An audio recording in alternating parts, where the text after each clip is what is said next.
So let's move into our primary topic. Now, the title of this show, PHP End of Life, is a little alarming. To be clear, PHP itself is not end of life, right? We're all aware of that.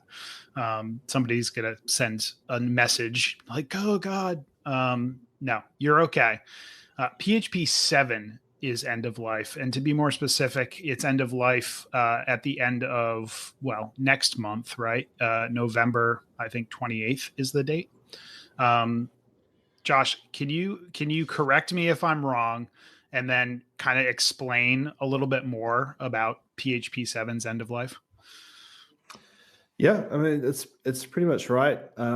It's most of PHP 7 already is end of life when you think about it. Like, it's really like the last release, right? Like, which is 7.4 more specifically, is reaching its end of life.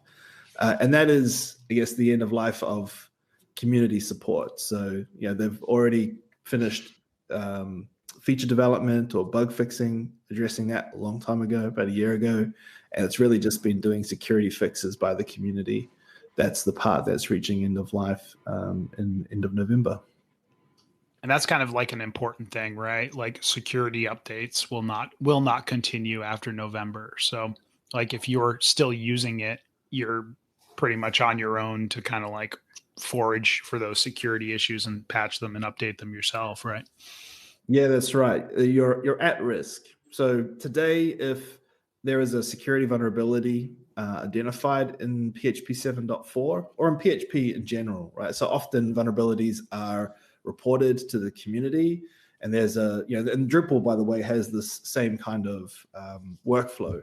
So the vulnerability will be published to the community, or disclosed, perhaps the better word to use, to the community.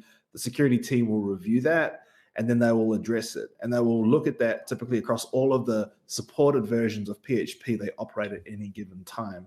So obviously at some point they have to limit how much effort it costs in them providing security support to all of the different versions that are available at any given time.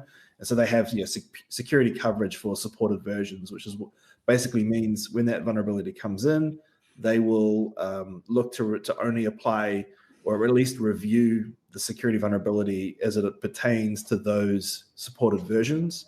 If that supported version is affected, it'll also get patched, and then a new point release of that version of PHP in this context will be made available. So when it falls out of support, now if a vulnerability is reported, the community won't check to see if 7.4 is affected by that vulnerability. And so what can happen is, like, if you're a malicious attacker, you can do that checking yourself. You can check to see if a reported vulnerability in a point release of, say, 8.0 is also a vulnerability of version 7. And then you can go and look for all the applications that have PHP 7 in use, and then you can look to exploit that vulnerability and attack them. And that's kind of the risk that you run. So a way that attackers would do this, a real easy way, right, is HTTP header sniffing. So quite often PHP applications will disclose the version of PHP they're using in the response headers. And then that becomes something that is easily detectable, and applications can become vulnerable to that if they don't keep up to date with their versions of PHP. And so the definition is similar to the way that the Drupal community uses it. Drupal 8 went end of life last year. It's no longer supported with security releases. I think one of the big differences, though, is the size of the footprint, I guess you'd say. PHP is used by way more sites than Drupal is used by sites, right? So the attack surface or the benefit for somebody malicious going after something in PHP versus something in Drupal is much higher. So when this is going to end of life, I think it's much more critical for you to look at upgrading that. I mean, it's always critical to update anything that's end of life because it's no longer has security coverage. But the amount of time it takes for somebody to find that type of vulnerability is going to be lower for something like PHP.